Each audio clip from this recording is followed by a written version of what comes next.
Okay, so now we're back, and this is going to be probably the kind of the final episode of the genetic series. In the previous one, we discussed a little bit about the methylation cycle in this pathway and the enzymes that are in the cycle and how they can be mutated or subtly different from person to person. So how do you get to your information? Well, basically, this kind of takes us back to getting your genetic information through a service like 23&Me, Ancestry.com, and there's others beyond those. But let's say that a person has done, say, 23&Me. You can then go on to, and there's about 10 different companies now doing this, but there's several different companies that will access the raw data in 23&Me. One example that I'm going to give you is a company called Nutrahacker, so it's Nutrahacker.com. If you go to Nutrahacker.com, there's a link to 23&Me, which you click on that, it will take you to a login page, and if you have an account with 23&Me, you can log into your account, and at that point a page will come up basically saying Nutrahacker's trying to access your raw data, is that okay? And you have to click yes if you want them to, kind of give them permission.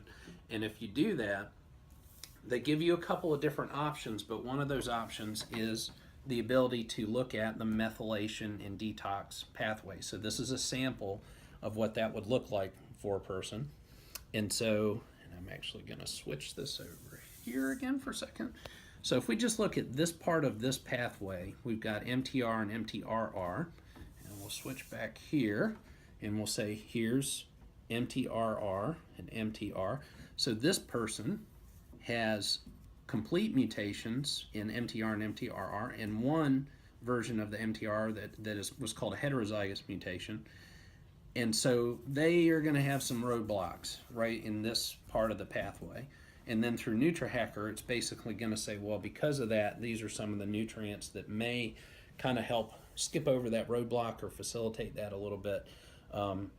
So this is just basically one example of one company of many that will allow you to take your own genetic raw data and begin to look at where on the cycle are your roadblocks. And then if you know where your roadblocks are, that kind of determines what you may or may not want to try from a dietary nutrition standpoint.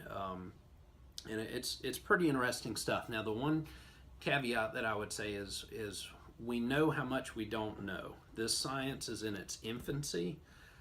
New discoveries are being made all the time. New mutations are being found. It's subject to change and grow. So what we know today might change tomorrow or might be built on.